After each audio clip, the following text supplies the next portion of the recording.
नमस्कार, मी आहे भक्ती आणि सकाळची सुरुवात आज बघा अशी नाश्त्यापासून झालेली आहे, ती म्हणजे डोसा एकच नंबर। सो जे इडलीचं आपलं पीठ होतं त्याच्यामध्ये मी थोडंसं पाणी मिक्स करून हा डोशाचा बॅटर तयार केला आणि छान झाला होता डोसा। आणि त्यानंतर इथे एवढा उन्हाळा वाढलेला आहे की या झाडांना 3 टाइम पाणी द्यायला लागतं अक्षरशः। सो पहिले पाणी देऊन घेतलं मी या झाडांना आणि त्यानंतर मला ह्या झाडाचं नाव कमेंट्समध्ये सांगा, कारण मी या झाडाचं नाव अजूनपर्यंत मला माहीत नाही आहे। सो तुम्ही मला सांगा कमेंट्समध्ये की या झाडाचं नाव नक्की काय आहे आणि या आपण झाडाचं नाव सांगा, बघू कोण बरोबर गेस करतं। आणि आज मी तुम्हाला थंडगार अशी कोकम सरबताची रेसिपी देणार आहे आणि मी ही रेसिपी देताना काहीतरी कांड होईल असं होऊच शकत नाही। सो तो कांड झाला ते म्हणजे काय झालं तर सरबत खाली पडला दाखवताना, सो पुसला वगैरे मी आणि म्हणजे परत नाटकं सुरू झाली ते दाखवण्यासाठी।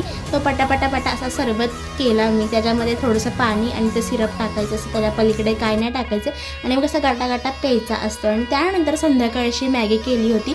सो मी एकटीने मॅगी खाल्लेली नाही, त्या घरातल्या सगळ्यांनी खाल्लेली आहे, त्यामध्ये की मी एकटीनेच मॅगी खाल्लेली आहे। सो मॅगी पण केली आणि मस्तपैकी अशी ही मॅगी खाल्ली आणि मी असेच सगळे व्लॉग्स बनवत असते। आणि तुम्हाला जर माझा व्लॉग आवडला असेल तर लाईक करा, शेअर करा, सबस्क्राईब पण करा।